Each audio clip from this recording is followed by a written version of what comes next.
मंगलाचरण। चिदानंदैकरूपाय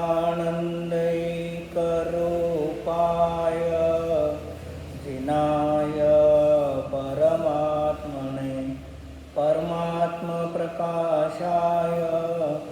नित्यं सिद्धात्मने नमः।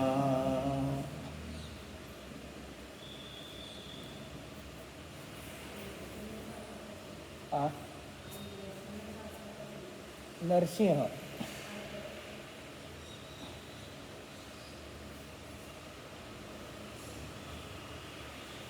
पान नंबर 59,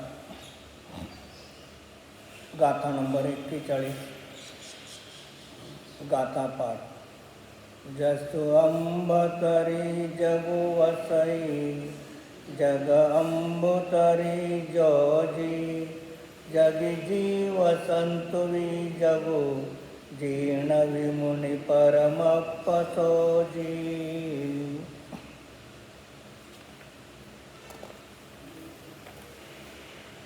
नित जगत जिसमें रहे वह भी जगत में व्यापक रहे, पर जो कभी भी न जगतमय मान परमात्मा उसे। आचार्य योगेंद्र देव विरचित परमात्मा प्रकाश ग्रंथ। परमात्मा प्रकाश ग्रंथामध्ये आचार्यांनी मंगलाचरणमध्ये सांगितलं की परमात्माला प्रकाशित करणारा असा मी ग्रंथ सांगेन आणि सिद्धाला नमस्कार करो। मग असा प्रत्येकाच्या देहरूपी देहालयामध्ये आपला प्रत्येकाचा कारण परमात्मा केवळ ज्ञानादी अनंत गुणाने स्वयं परिपूर्ण अनादि अनिधन एक चैतन्य ज्ञान मात्र स्वरूप आत्मा आपल्या प्रत्येकापाशी विद्यमान आहे। असं असताना सुद्धा ज्याप्रमाणे काम करता करता चष्मा वरती सरकावून ठेवला डोळ्यावर आणि सर्व घरामध्ये हुडकत चाललं, चष्मा कुठं आहे, चष्मा कुठं आहे, आणि सगळे घरचे छोटे नातू बितू हसू लागले। मग त्याने हसल्यानंतर आपल्याला राग आला, मी ते चष्मा हुडकत आणि तुम्ही मला बघून हसता का? पण त्यांचं हसण्याचं जे कारण आहे त्याच्याबद्दल आपल्याला अज्ञान आहे एक, आणि आपल्या चष्म्याबद्दल आपल्याला अज्ञान आहे। म्हणून आपण कसे आहे, दुःखी आहे। मग त्यामध्ये एक मुलगा किंवा नातू तो जरा जास्त हुशार असतो, त्यांनी पळत पळत जाऊन एक आरसा आणला दाखवला, हे आरसा बघा। तर काय आपल्या डोक्यावरती चष्मा होता, त्याला आता पण काय म्हणतो म्हण मराठीमध्ये, काके गावाला वळसा। मग तसं आपला आत्माचं ज्ञान आनंद स्वरूप संसारातून काढून मोक्षाला नेणारा आपल्या जवळ त्रिकालवरती आहे। एक क्षण शीघ्र गतीमध्ये सुद्धा तो आपल्याला कधी सोडत नाही। मग तो असा असताना सुद्धा पर्यायामध्ये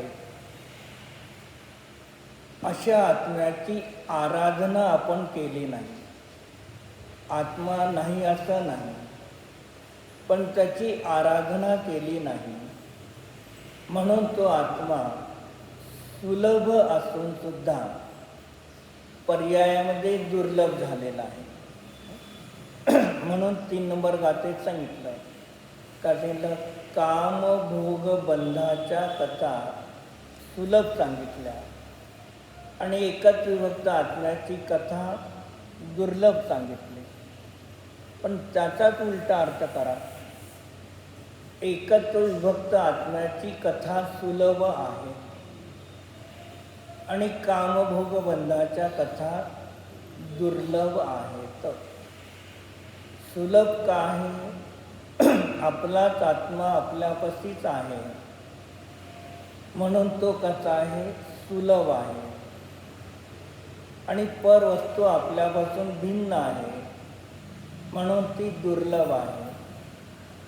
दीपा, तुमच्या घरामध्ये तुमचे मंगळसूत्र आदी काही अलंकार आहेत, तुम्ही तुमच्या कपाटामध्ये ठेवलेले आहे आणि चावी तुमच्या जवळच आहे.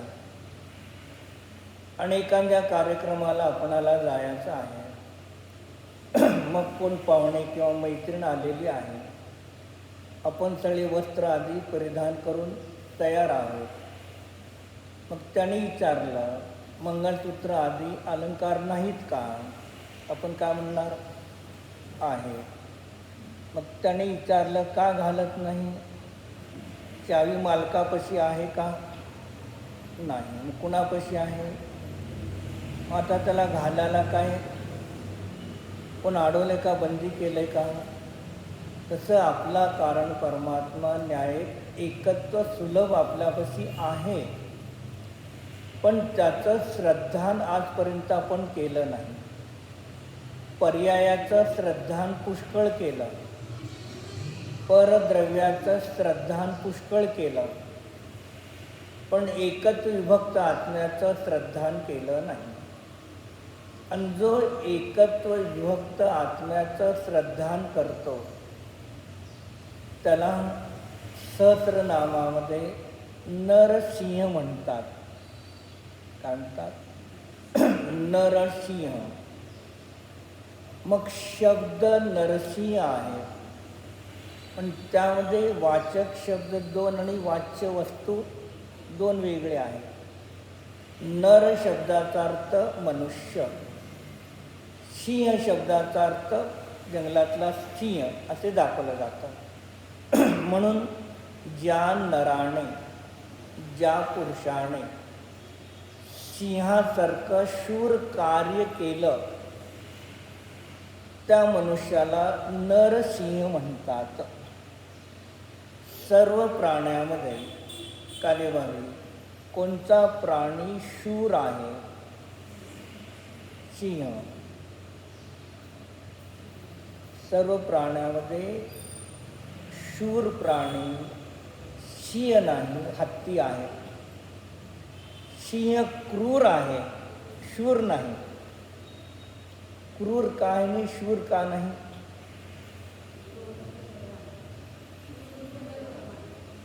क्रूर आहे, क्रूर आहे पण शूर नाही. पण लोकव्यवहारामध्ये शूराची उपमा सिंहाची दिली जाते. मग तो क्रूर का आहे आणि शूर का नाही? क्रूर आहे, महागातून हत्तीवरती वार करतो, पण क्रूर आहे. समोरून वार करत नाही, समोरून आले की हत्ती त्याला तोंडाने फेकून देतो. आणि शूर कोण आहे? हत्ती आहे. आणि तो क्रूर आहे म्हणून उलटा वार करतो. मग तसं ज्या मनुष्याने, जीवाने जैन कुळामध्ये उत्पन्न होऊन मुनी दीक्षा धारण केली आणि मुनी दीक्षा धारण करून पहिल्या 2 शुक्ल ध्यानाच्या द्वारे शूर कार्य केलं. त्या पहिल्या 2 शुक्ल ध्यानाचं फळ काय मिळालं? अरहंत अवस्था, अनंत चतुष्टय. म्हणून मनुष्याने, नराने सिंहासारखं शूर कार्य केलं म्हणून ते अरहंत भगवान नरसिंह आहेत.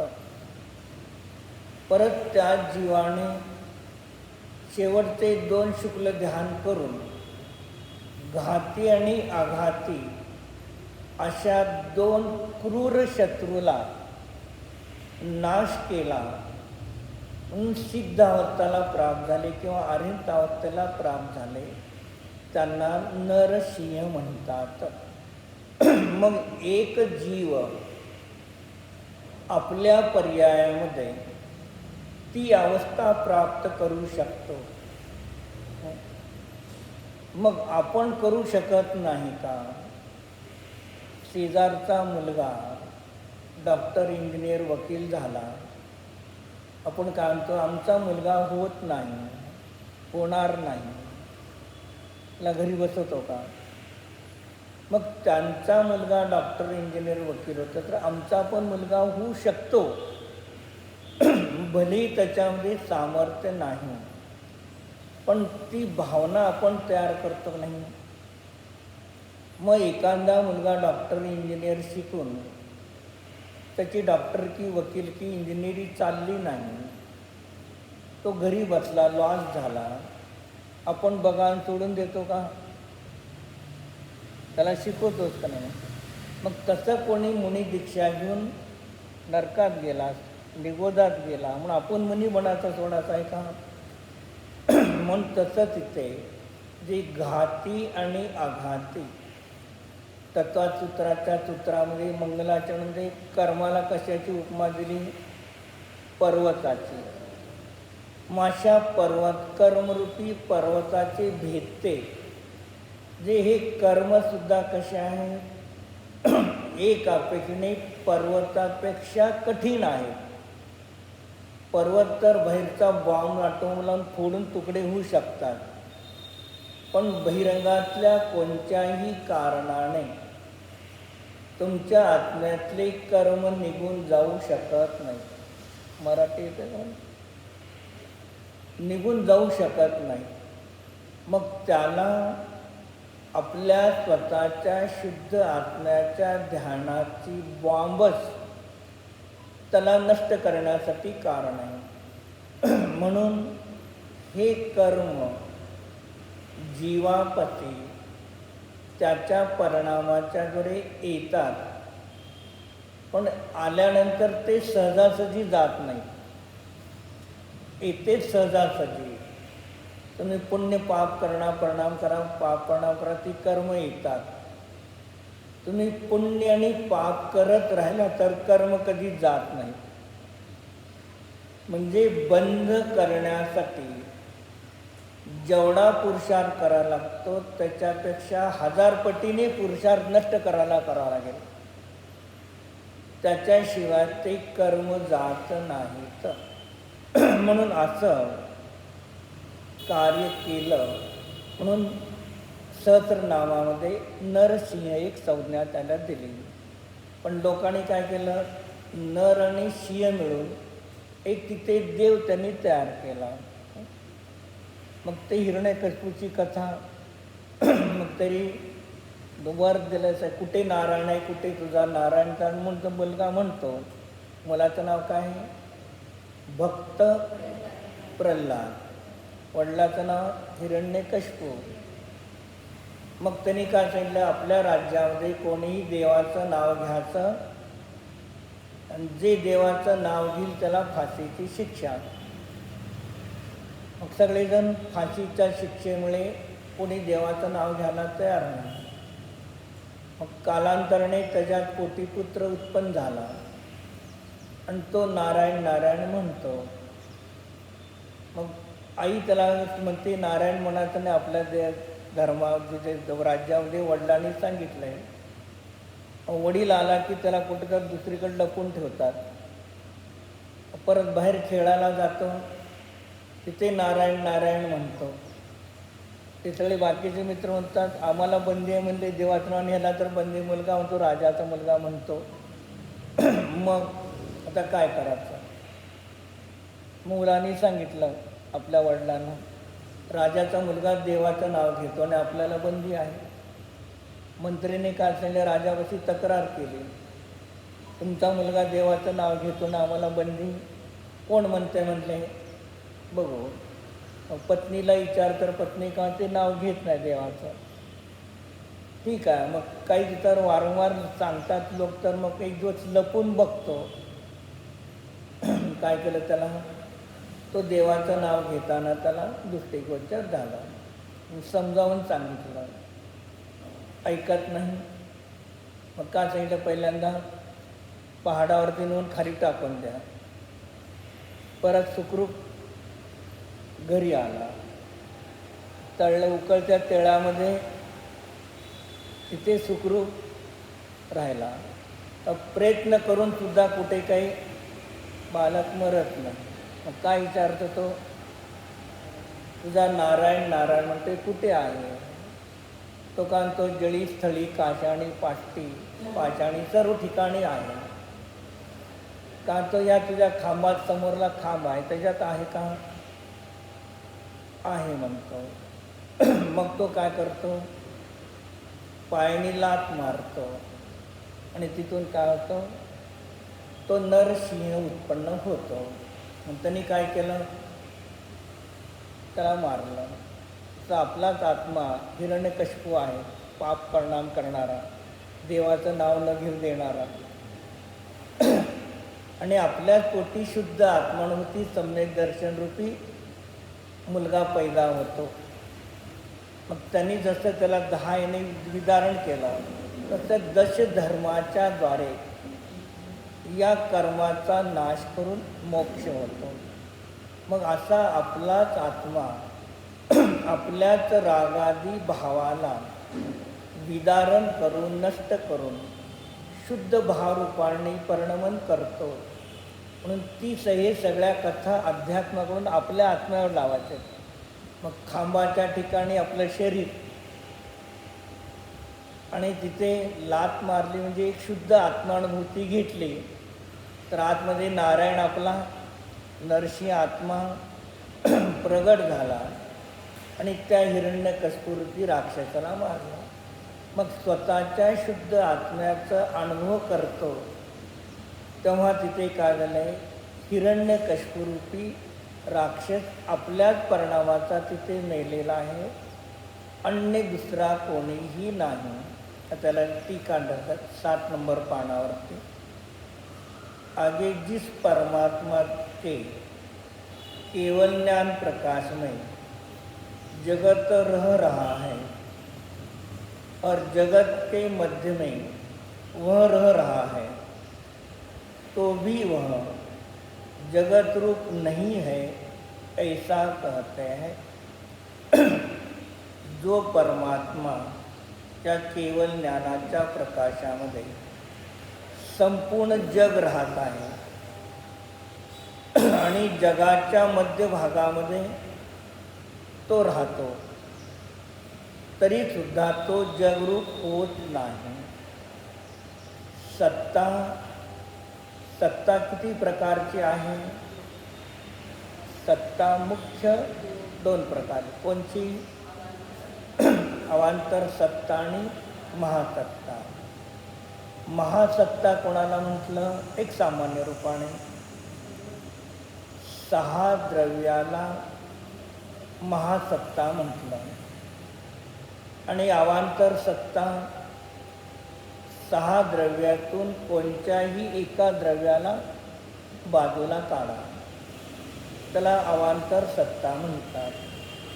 मग त्याच महासत्ताला उमास्वामी आचार्यांच्या पहिल्या अध्यायाच्या 33व्या सूत्रामध्ये कुठे आणणार?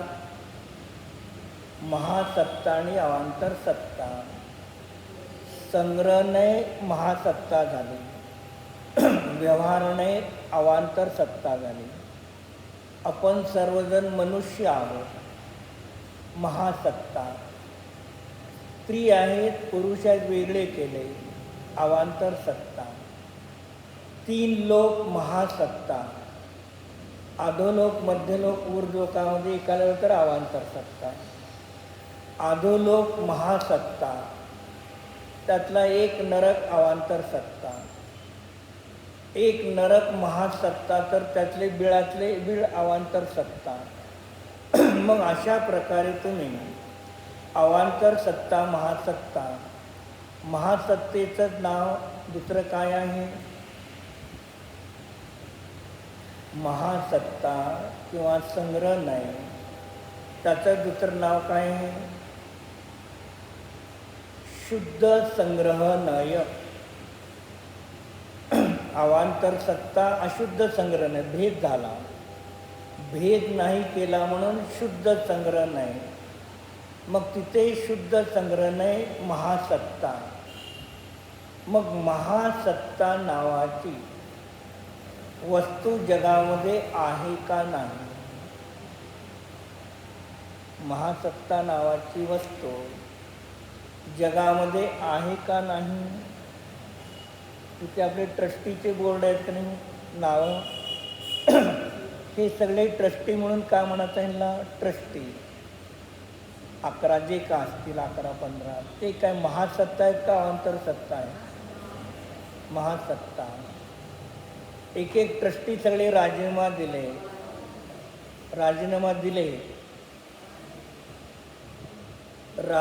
दिले तर ट्रस्टी राहील का? सगळ्यांनी राजीनामा देऊन टाकला आणि ट्रस्टी राहतील का कोण? जे एक अपेक्षेने महासत्ता कल्पित आहे. अवांतर सत्ता सत्य आहे. प्रत्येक एक व्यक्ती सत्य एक नाही. आणि या सगळ्याचे म्हणून बनलेली ट्रस्टी महासत्ता ती अवांतर सत्ता मिळून महासत्ता बनलेली आहे. अवांतर सत्ता जर तुम्ही काढले, एक व्यक्ती राजीनामा दिले तर ट्रस्टी महासत्ता राहत नाही. पण महासत्ता सर्वथा आकाशाच्या पुष्पाप्रमाणे ही सुद्धा खोटी नाही. कथनचित सत्य आहे आणि कथनचित असत्य आहे. अवांतर सत्ता सत्यच आहे, असत्य नाही. एक ट्रस्टीमधला प्रत्येक व्यक्ती सत्य आहे.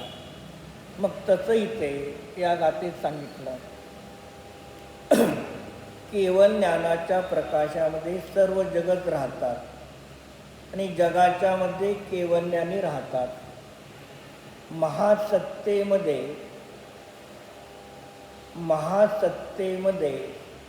अनंत भगवान आले का नाही?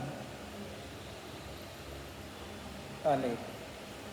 महासत्तेमध्ये अनंत भगवान आले की नाही? म्हणजे एकेंद्रियापासून सिद्धापर्यंत सगळे घ्या तर महासत्तेमध्ये सर्व आले. केवळ ज्ञान प्रकाशामध्ये जगत राहतं आणि जगतमध्ये केवली भगवान राहतात. म्हणजे महासत्तेमध्ये अनंत भगवान आले. महासत्तेमध्ये अनंत भगवान आले. असं असताना सुद्धा अवांतर सत्तामध्ये महासत्ता आहे. काय? अनंत सर्व जीव राशी आले की नाही? मग सर्व निगोदापासून सिद्धापर्यंत. पण आता आपण इथे अनंताला मुख्य घेतो. पण त्या सर्वामध्ये अनंत भगवानही आले.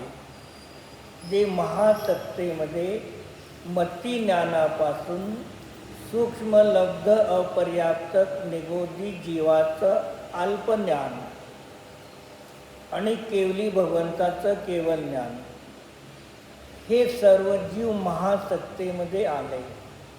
म्हणून अनंताहून महासत्ता वेगळी नाही, मोठी नाही. महासत्तेमध्ये अनंत भगवान गर्वित होतात. असं असताना सुद्धा महासत्तेपेक्षा अवांतर सत्ता अनंत श्रेष्ठ आहे. अमृतचंद्र आचार्यांनी लघुतत्वस्फोटमध्ये इथं स्पष्टीकरण केलं. महासत्ता म्हणजे अनंत भगवान तर आले. अनंताला तुम्ही जर बाजूला काढलं तर महासत्ता सिद्धच होत नाही. या अपेक्षेने अनंत भगवान महासत्तेमध्ये गर्भित आहे. पण महासत्ता अनंतामध्ये गर्भित आहे. संपूर्ण लोकाला कोण जाणलेला आहे? अनंत भगवान. म्हणून एक अपेक्षेने अनंत भगवंताच्या केवल ज्ञानामध्ये विश्वातील असणारे अनंत द्रव्य गुण पर्याय तेही झळकले. आणि त्यांच्या केवळ ज्ञान पर्यायामध्ये त्यांचं आत्मद्रव्य, त्यांचे अनंत गुण, त्यांच्या त्रिकालवरती अनंत पर्याय, एकेका पर्यायाचे अनंत अविभाग प्रतीचे, एकेका पर्यायाचे षड्गुण हानिवृद्धी. एवढं काय झालं? स्वतःचं अनंतसुद्धा त्यांच्या केवळ ज्ञानात धडकले. मग सगळ्यात महासत्ता कोण झाले? श्रेष्ठ कोण झालं? अरिहंत भगवान. आणि त्या अरिहंत भगवंताचं केवळ ज्ञान पर्याय. मग ती एक अपेक्षेने सामान्य रूपाने महासत्ता आणि अवांतर सत्तामध्ये, महासत्तेमध्ये अरिहंत भगवान आले, ते श्रेष्ठ नाही. पण जेव्हा अरिहंत भगवंताला वेगळं करतो अवांतर सत्ता, त्या अवांतर सत्तेमध्ये सर्व विश्व आहे, पण विश्वामध्ये अरिहंताची महासत्ता नाही.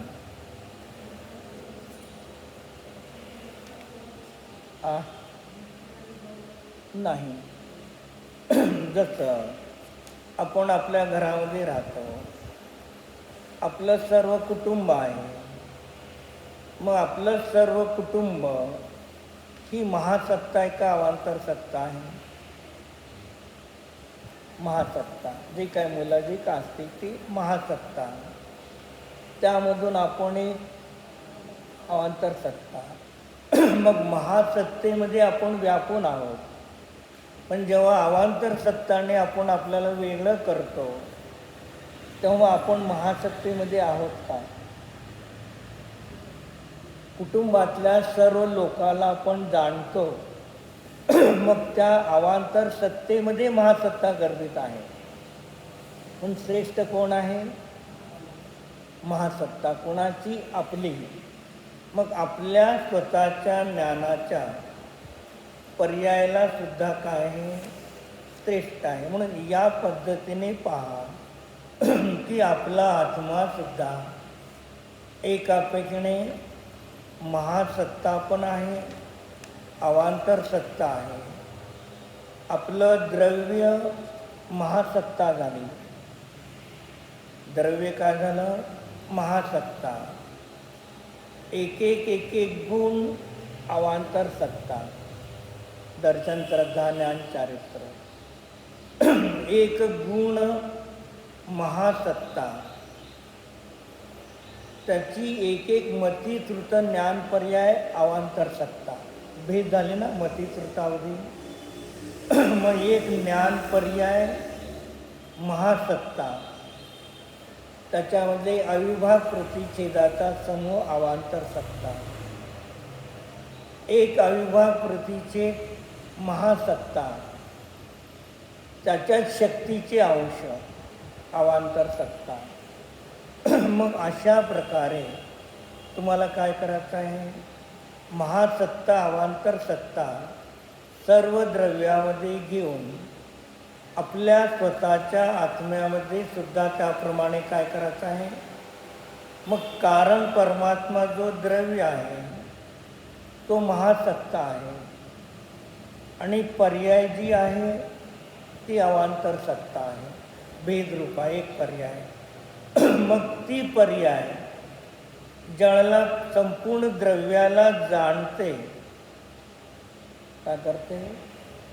ती पर्याय संपूर्ण द्रव्याला जाणते, त्याला द्रव्य महासत्ता आहे, पर्याय अवांतर सत्ता आहे. मग पर्यायाने कुणाला जाणलं? महासत्तेला. द्रव्य महासत्ता आहे, पर्याय अवांतर सत्ता आहे. पण पर्याय जी आहे ती पर्याय द्रव्याला जाणते, तेव्हा पर्याय का झाली? महासत्ता. संपूर्ण द्रव्य महासत्ता, तर द्रव्याला जाणणारी पर्याय महासत्ता झाली. मग त्यावेळेला ज्ञानाच्या जरी जाणवीत आलेला द्रव्य अवांतर सत्ता. म्हणजे अशा प्रकारे आचार्याने आपणाला अवांतर सतम या गाथेमध्ये परते सांग ते द्रव्य परमात्मा प्रवचन सारमध्ये जी 36 नंबरची गाथा आहे, त्या 36 नंबरच्या गाथेचा तिथे आचार आहे. इथले जीव ज्ञान है और नेय 3 प्रकार से वर्णित त्रिकाल परस्ती द्रव्य है. जीव आहे तो ज्ञानरूप आहे आणि कसाचा आहे नेरूप पण आहे, ज्ञानरूप पण आहे आणि नेरूप पण आहे. पुढं तो 3 प्रकारे सांगितला. त्रिकाल परस्ती द्रव्य है व नेभूत द्रव्य अर्थात आत्मा स्वात्मा और पर जो कि परिणाम वाले है. मग आपला आत्मा अभिज्ञानी एक प्रकार आहे, नेय आणि ज्ञानाच्या अपेक्षेने 2 प्रकार आहे, उत्पादवे ध्रुवाच्या अपेक्षेने 3 प्रकारचा आहे.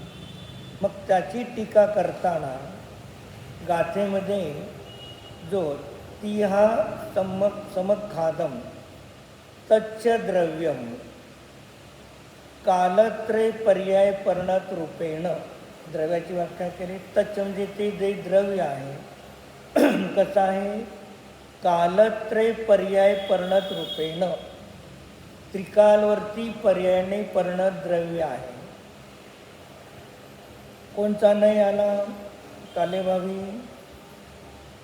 त्रिकालवर्ती पर्यायाने परिणत द्रव्य आहे. कोणचा नाही आहे तर ते नाही काढायचं ना आपल्याला गाथेतून. धनेंद्र कुठे आला, सामान्य रूपाने कुठे येईल, घ अभेद उपचार. मग अभेद उपचारची व्याख्या काय केली, पर्याय भेदरूप असताना सुद्धा पर्यायाला द्रव्याशी अभेद करून कथन केलं. मग त्रिकालवरती पर्यायाला धारण करतं ते द्रव्य. सामान्य रूपाने अभेद उपचार आला. याचा विशेष भेद करायचा असेल, पूर्णशुद्ध पर्याय, एकदेश शुद्ध पर्याय, अशुद्ध पर्याय. अशुद्ध निश्चयनाने भाव कर्माच्या अपेक्षेने 3 भेद झाले किंवा जेवढे त्याचे 7 भेद आहेत अशुद्ध निश्चयनाचे, परद्रव्य विचार अभेद वृत्ती आदी ते सगळे अशुद्ध निश्चयनाचे भेद झाले. एकदम उत्तर सांगितलं द्रव्य गुण पर्याय रूपेण. दुसरा एक कालत्रय पर्याय परिणत द्रव्यगुण पर्याय रूपाने ते सांगितलं. नाही कोणचा आला तर 7 नंबर चार्टमध्ये कोणचा नाही येणार. कोणचा आला,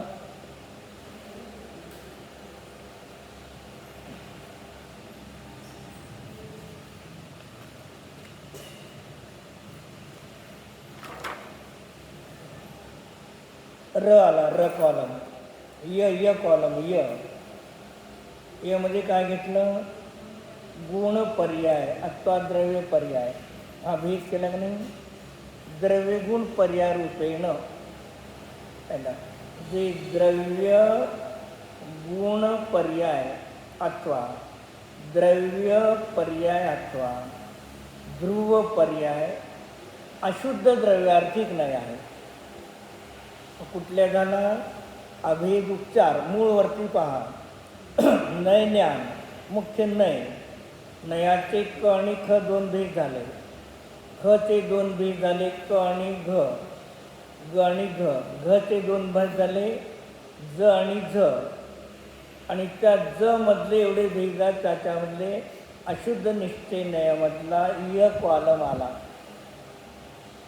हे सगळे नाही सांगावं लागतील, नुसतं आपण वाचून जातो कोणचा नय आहे. मग त्याला काय म्हणलं, अशुद्ध द्रव्यार्थिक नाही. मग अशुद्ध द्रव्यार्थिक नाही कोणाचा भेद आहे, अशुद्ध निश्चय नयामध्ये अशुद्ध द्रव्यार्थिक नाही आहे एक. आणि जो ट आहे, जो ट आहे तो काय, अशुद्ध निश्चय नयामध्ये अशुद्ध निश्चय नय आहे.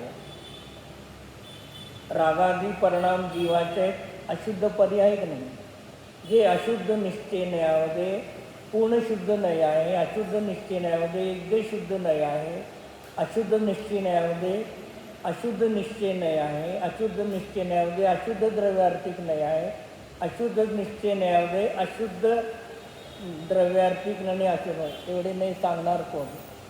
नाही, लोकाला समजत नाही काय सांगायचं आहे.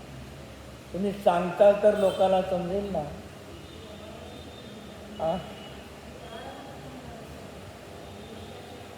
मग स्थूल रूपाने व्यवहारिक आला, पण व्यवहाराचं पोट मग तिथे कोणता नाही आहे. मग व्यवहार न्यायामध्ये जसं तुम्हाला झमध्ये सद्भूत व्यवहार न्याय आहे, क्षमध्ये भेदोपचार आहे, मग तसंच सद्भूत आणि असद्भूत दोन भेद केले नाही, ढ आणि त. मग तसं भेदवृत्तीमध्ये पण सद्भूत असद्भूत आहे. मग सद्भूत असद्भूत शब्द समान आहेत, पण त्या आचार्यांच्या वचनामध्ये कोणत्याला कोणता नाही सुनिश्चित आहे.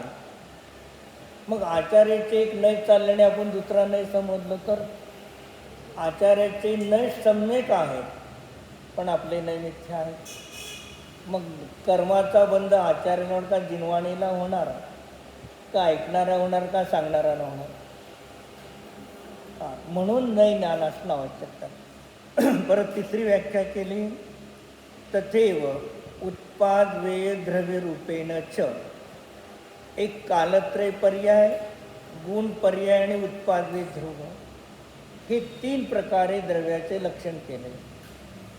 प्रवचन सारमध्ये नेतत्वप्रज्ञापन अधिकारमध्ये तद्भाव अतद्भाव एवढं सांगितलं. म्हणजे प्रत्येक ठिकाणी आचार्य पारिभाषिक शब्द वापरतात. तद्भावाच्या वेळेला अभेदवृत्ती येते, तद्भावाच्या वेळेला अभेदोपचार येतो, अतद्भावाच्या वेळेला भेदोपचार येतो, भेदवृत्ती येते. कालेवरी केव्हा शिकणार? तुम्हाला 20 वर्षापूर्वी सांगितलं होतं नोकरी सोडून बसा, तुम्हाला सगळं शिकवतो. पण आता तुम्हाला निग्राग होता, आपण शिकलेला आहे. मग शिकलेल्याचा फायदा का तर घरच्या लोकांना आपल्याला द्यायला पाहिजे. ठीक आहे, तुमची परिस्थिती नसल्या तर तुमचं रिकल चालेल, पण आपली परिस्थिती असूनसुद्धा आता काय झालं आहे, वेळ पुष्कळ गेलेला आहे. मी आता राहायला गेलो दूर, तुम्ही आहात, तुम्ही मला बोलवता, मी यायला तयार, पण सगळे काय झाले मोठी दिवारमध्ये आहे. म्हणजे शिका हरकत. म्हणून एक एक तुम्हाला नाही कसे शिकवणार, जी आल्यानंतर त्या ठिकाणी काय होणार आहे. मग आता ही जी गाथा घेतली तर 7 नंबर चार्ट जवळ ठेवा. आता मग हे आर्यंताच्या केवल ज्ञानामध्ये सर्व आणि केवल ज्ञानामध्ये सर्व नाही. मग त्या 7 नंबर चार्टमध्ये खाली नैगमादी 7 नाही लिहिलेत का नाही. मग परत ते ही गाथा परत नैगमादी 7 नाही लावायची. परत एक सामान्य एक नाही दाखवला, अवैध उपचार. मग त्या अवैध उपचारामध्ये भूत नैगम नाही, भावी नैगम नाही, एवं भूत नाही, संग्रह नाही, व्यवहार नाही, ऋजुसूत्र नाही, शब्द नाही, समभिरूढ नाही, एवं भूत नाही, थोडे सगळे लावायचे. म्हणून ती जाऊन 35 वर्ष झाले, शिकून 18 वर्ष शिकवले. 35 18 35 किती झाले? 18 आणि 35 53, आणि 53 वर्षी ते गेले. महाराज 53 वर्षी गेले आणि आज त्यांना जाऊन 53 वर्ष झाले. हे सगळे नाही बराबर शिकवले.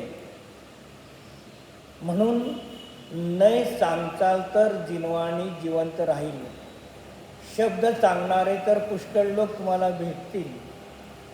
प्रवचन सुंदर शब्दातही सांगणारे भेटतील, अलंकाराने, घशाने, सुंदर आवाजाने. पण तुम्हाला नाही दिले नाही, दृष्टी नाही दिली तर तुम्हाला काहीही दिलं नाही त्याने.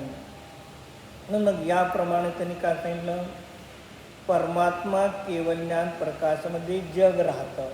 बरोबर. जी केवलीच्या ज्ञानामध्ये संपूर्ण जग प्रतिबिंबित झालं की नाही? झालेलं आहे.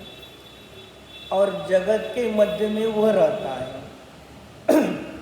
आर्यंत भगवान, आरती जी, वरती राहतात, खाली राहतात का मध्य लोकात राहतात? आर्यन भगवान मध्य लोकात आहेत. ते 3 लोकांच्यामध्ये 3 लोक त्यांच्या ज्ञानात झळकतात आणि ते 3 लोकांच्या मध्यभागात राहतात. तो भी वह जगत रूप नहीं है. ते 3 लोक त्याच्या ज्ञानात राहतात.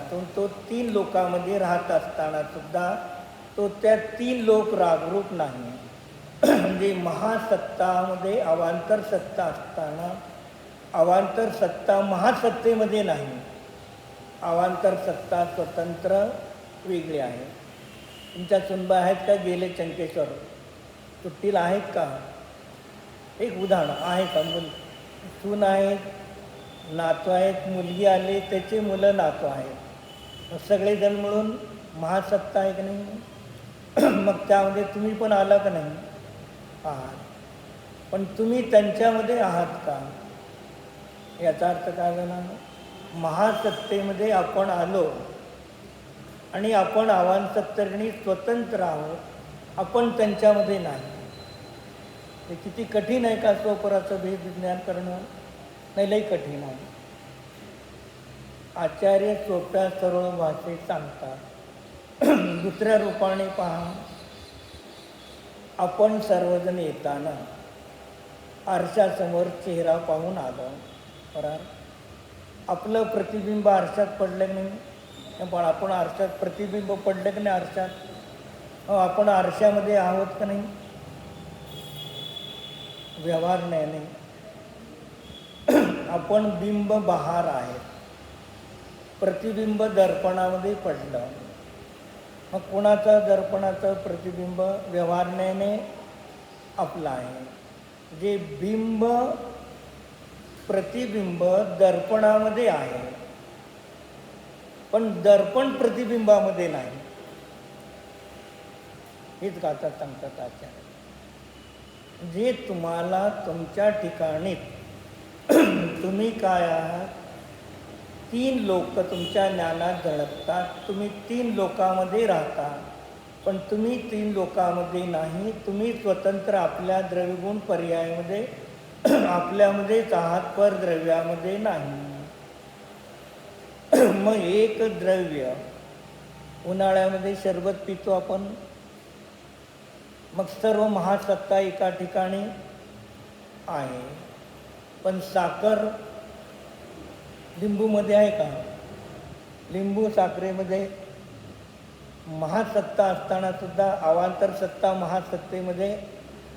एक उदाहरण करून घरी गेलं तर 10 उदाहरणं तयार करायचं असतं.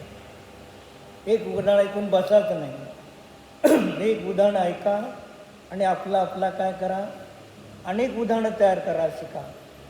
तर क्षोभक्षम आपोआप वाढतो. समजा आपला पहिल्यांदा घरी आपल्या मुलगा आला, गर्भामध्ये बालक जन्माला आलेला आहे. पिक्चरमध्ये शिरीमले दाखवतात, ती माता श्वेटर तुण्याला तयार करते, एक गोळा आणते लोकरचा, ती महासत्ता झाली. परत त्याच्यातला एक दोरा, आडवा दोरा करून श्वेटर तयार करते. महासत्तामध्ये दोरे आहेत, पण एक दोरा सर्वामध्ये आहे का? तुमच्या इणीमध्ये घ्या, 3 गुटके करतात तर महासत्ता एक गोडा काढला, गोट केला तर वेगळा, 3 वेगळे आहेत का नाही? आणि तिन्हीमधले प्रत्येकमधला एक केस वेगळा आहे का नाही? किती भेद विज्ञान करायला गोष्टी आहेत आपल्याला. भाजी अनेक प्रकारच्या भाज्या निवडायला घेता, पालेभाज्या, प्रत्येकाला एकेकाला वेगळं ठेवता का नाही? महासत्तेने सगळ्या पालेभाज्या आणल्या, पण अवांतर सत्तेने एकेकाला मग कुठे आहे? समय सार परमात्मा प्रकाश ग्रंथ इथे मंदिरमध्ये आहे का आपल्या घरामध्ये आहे? घरामधल्या वस्तूला पाहून ज्ञानामध्ये पाहिजे, ज्ञानात ठेवायचा प्रयत्न करा. याला एकच उपाय आहे, सतत अध्ययन करा, स्वाध्याय करा, चिंतन मनन करा. दिवसातून एकदा तर 10-15 मिनटं आत्म्याचं चिंतन करण्याचा प्रयत्न करा, तर आपोआप वाढणार आहे. मी काय सांगितलं? तुम्ही तर लौकिक व्यवहाराने काही ग्रॅज्युएशन झालं, जे का असेल. मी 5वीपासून नापास होत गेलो, कधी पास झालो नाही. वर चढा 30-32 मार्क मिळणार, 2-3 मार्क देऊन मला वरती चढवले. 8वीला 2 वर्ष, 9वीला 2 वर्ष. मी वडिलांना सांगितलं मला शिकायचं नाही, शाळा नोकरी करायची आहे. 16 वर्ष होताना 16 वर्षी नोकरीला लागलं. तेवढ्यात महाराजजी आले. महाराज सानिध्य मिळालं, प्रवचन ऐकणं, अध्ययन करत गेलो तर आज इथेपर्यंत आलो. थेंबे थेंबे प्रमाद करू नका. राहिलेलं जे काही संसाराला द्यायचा आहे तो वेळ द्या, पण त्याच्यातून राहिलेला जो काही वेळ असेल तो देवगुरु शास्त्रापाशी राहावा आणि असे तयार करा. कधी सकाळी पुरणपोळीचं जेवण भरपूर झालेलं आहे, दीपा संध्याकाळी परत जेवतो का? मग काय करतो, थोडीशी खिचडी करा. मग खिचडीमध्ये डाळ तांदूळ खिचडी तयार केली, ताटात घेतलं तर काय करतो, त्याच्यामध्ये तूप घालतो. मग महासत्तेमध्ये सगळे आहेत का नाही, पण तूप डाळीमध्ये तांदळामध्ये आहे का? अवांतर सत्तेमध्ये नाही. या पद्धतीने लावा. तुमची मेथीची भाजी एक काडी आहे, महासत्ता, त्याच्यातील प्रत्येक एक पान अवांतर सत्ता, आणि त्या एका पानामध्ये परत 800 असे आहेत का नाही, ते प्रत्येक एक पान महासत्ता, त्यातली प्रत्येक एक रेष महासत्तामध्ये अवांतर. पण अवांतर सत्तेमध्ये महासत्ता आहे का? किती मला हे सगळं घरात हेच दिसतं, शास्त्रच, बाकी काही दिसतच नाही. नेय वस्तू आहेत, पण त्या नेय वस्तूतून काय करायचं? मग मेथीची भाजी असते, समजा 6 इंच 8 इंच 9 इंच काय आहे, मग त्याचे खालच्यापासून वरच्यापर्यंत जेवढे पानं सगळे घेतो का नाही,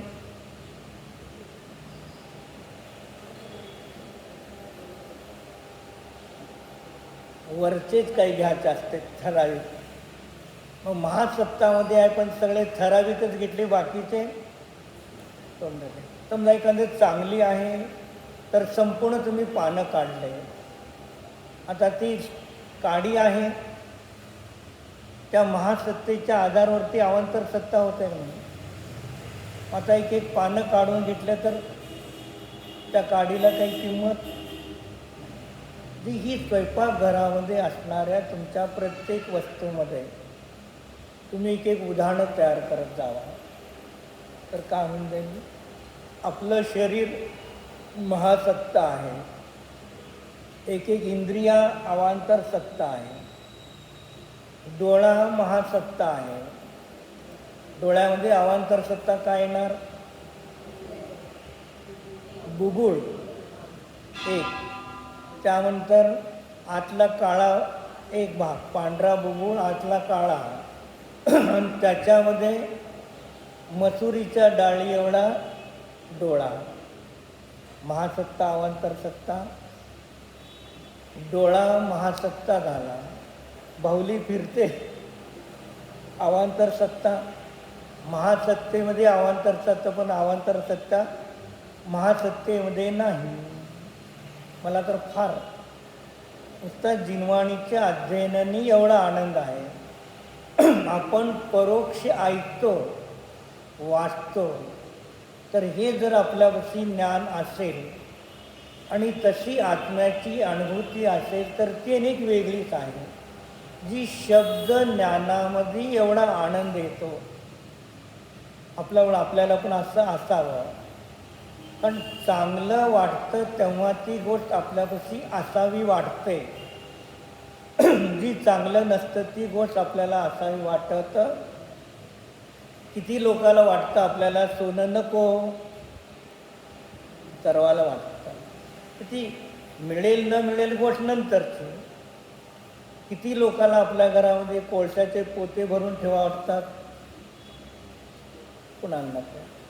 नको आहे त्याला तुम्ही आपोआप करणार नाही. जे तुम्हाला चांगलं वाटलं त्याच वेळेला तुम्ही त्याला गोळा करण्याचा ठेवण्याचा प्रयत्न करू शकतो, अन्यथा नाही. म्हणून मला व्यवहारण्याने देव गुरु शास्त्रच चांगले वाटले पाहिजे आणि त्याच्यानंतर माझा आत्माच मला चांगला वाटला पाहिजे, तर तिथे राहण्याचा आपण प्रयत्न करू शकतो. पुढे दोहार्थ. जिसके अंदर केवल ज्ञान नहीं, जगत रहता है, प्रतिबिंबित होता है, तो जगत के अंदर रहता है. लोक आलोक को जानने की अपेक्षा लोक आलोक जगत व्यापक है.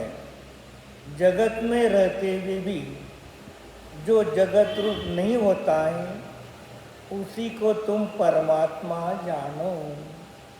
व्यवहारणे आहे.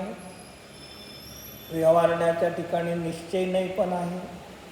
पण निश्चय नाही जो आहे तो व्यवहार रूप होत नाही, आणि व्यवहार आहे तो निश्चय रूप होत नाही.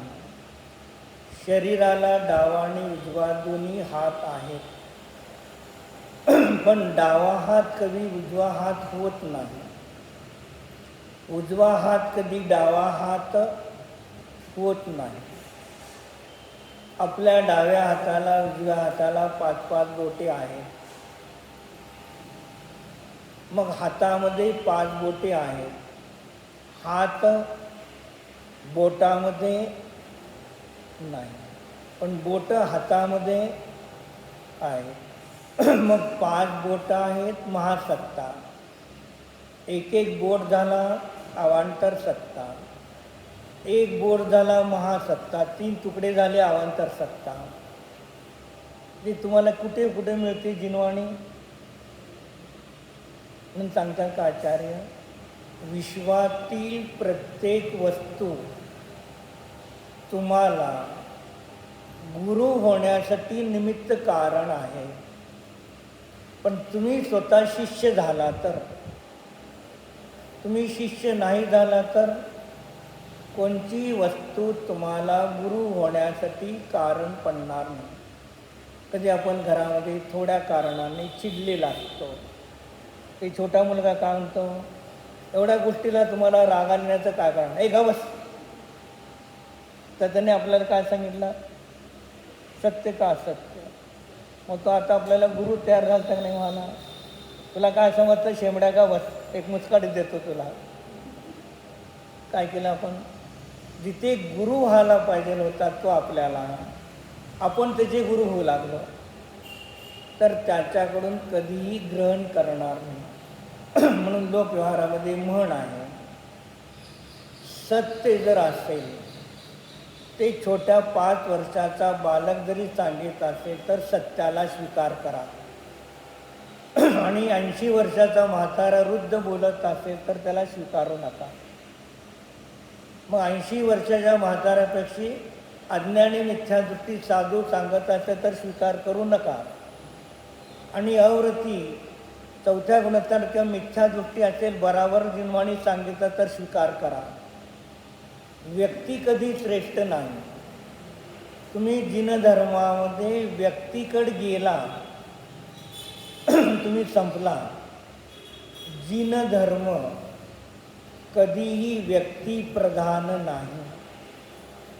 म्हणून तिथे काय करा, ते पुष्कळचे 99% 99 लोकांची दृष्टी कोण सांगतो, बस हेच आहे. कपडे काढलेला सांगतो का कपडे घातलेला सांगत आहे, एक. मग एवढ्यामध्ये कपडे काढलेल्यामध्ये कोण श्रेष्ठ आहे तो सांगतो का दुसरा सांगतो. संघामध्ये आहेत साधू, आचार्य प्रवचन करतात, नंतर कोणी शिष्याला प्रवचन दिले का त्यांना नंतर केलं. सामान्य शिष्याचं प्रवचन ऐकताना चला लवकर दे आचार्याचं, आणि आचार्य सांगू लागले. मग आचार्य काय सांगतात बघितलं नाही, आणि तो शिष्य तत्वज्ञान वस्तुव्यवस्था मांडत होता, त्याला कोण विचारायला तयार नाही. आणि आचार्याने गाथा घेतली, 2 मिनटं कथन केलं, 50 मिनिट बाहेर गेले, 55, शेवटी 5 मिनिट आले. मग बहुत छान अंतर. काय सांगितलं, ना द्रव्य, ना गुण, ना पर्याय, ना निश्चय, ना व्यवहार, अनेकांत वस्तू आनंद धर्मात्मक वस्तू शाद्वात पद्धतीने सांगितली नाही तर काय झालं? कुत्ता ना घर का न घाट का अशी आपली अवस्था करू नका. काहीतरी आपल्या स्वतःमध्ये आपल्या स्वतःचं ज्ञानाची पुंजी घेऊन बसा, तर तुम्ही काहीतर पदरात पडू शकता.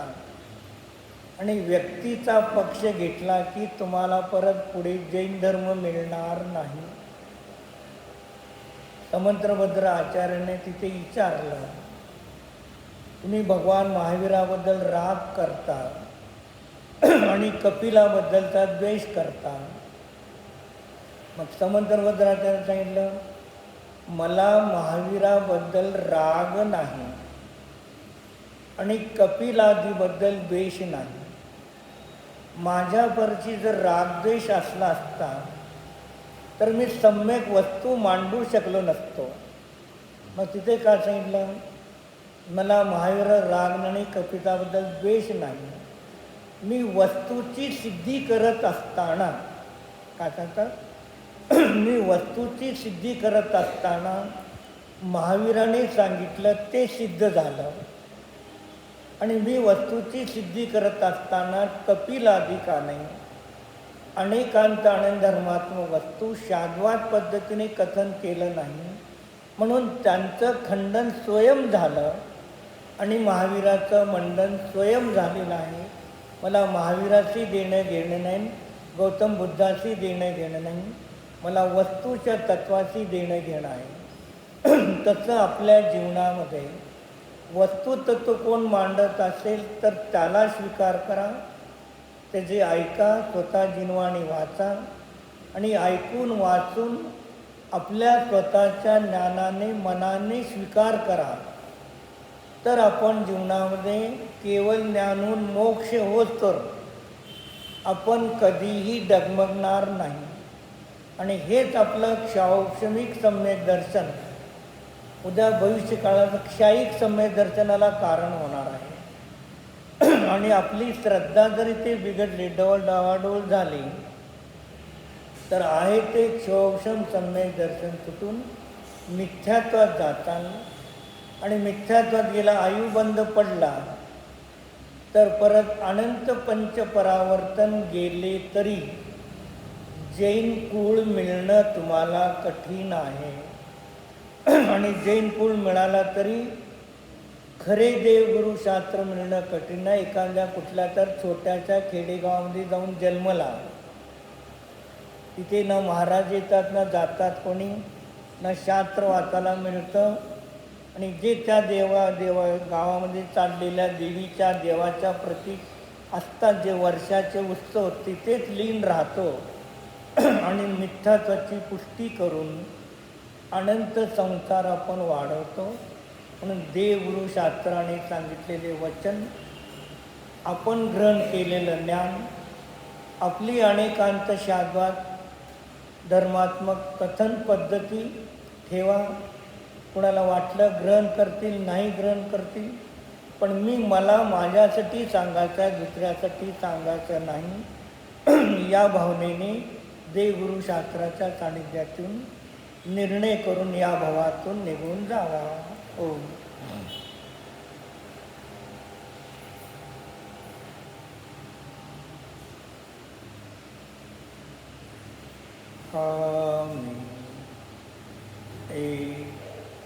स्वयं सिद्ध ज्ञान आनंद स्वरूप निज शुद्धात्म द्रव्य आहे. नित्य निर्मल केवल ज्ञान मात्र शुद्ध स्वरूप आहे. स्वयंभू स्वरूप आहे. निरंजन स्वरूप आहे. निष्कषाय स्वरूप आहे. निराग स्वरूप आहे.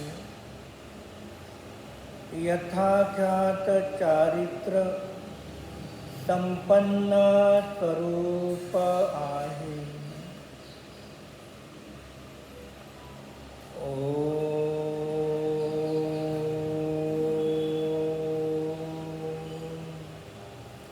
शांती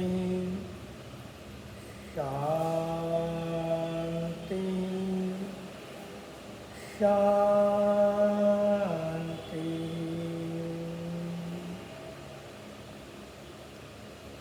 विसर्ज नमो अरिहंताणं नमो सिद्धाणं नमो आर्याणं नमो वज्रायाणं नमो लोहि संवताणं नमो अरिहंताणं नमो सिद्धाणं नमो आर्याणं नमो वज्रायाणं नमो लोहि संवताणं नमो अरिहंताणं नमो सिद्धाणं नमो आर्याणं नमो वज्रायाणं नमो लोहि संवताणं.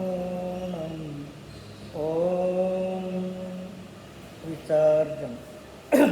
आणि हेच तत्वज्ञान सांगत असताना लोकांनी ते दीपकचे कान भरले.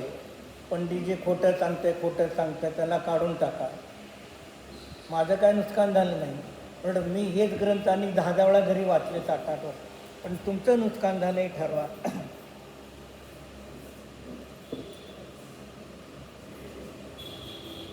ज्यावाणी ते ज्ञान ते तुझे लोकालोक तो आणि मस्तक नमत गाजे तो देव बजो अरहंत नित गुरुसे ओढ निर्ग्रन दया धर्म पालो सदा यही मुक्तिकातम.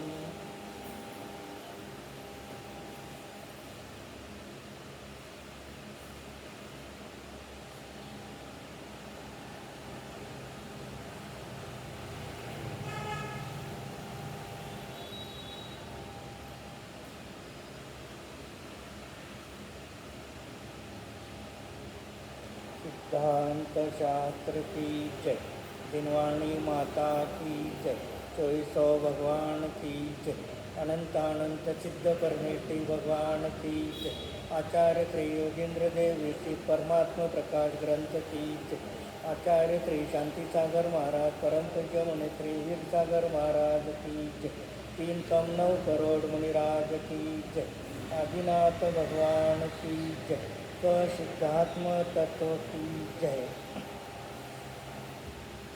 नमस्तु नमस्तु नमस्तु.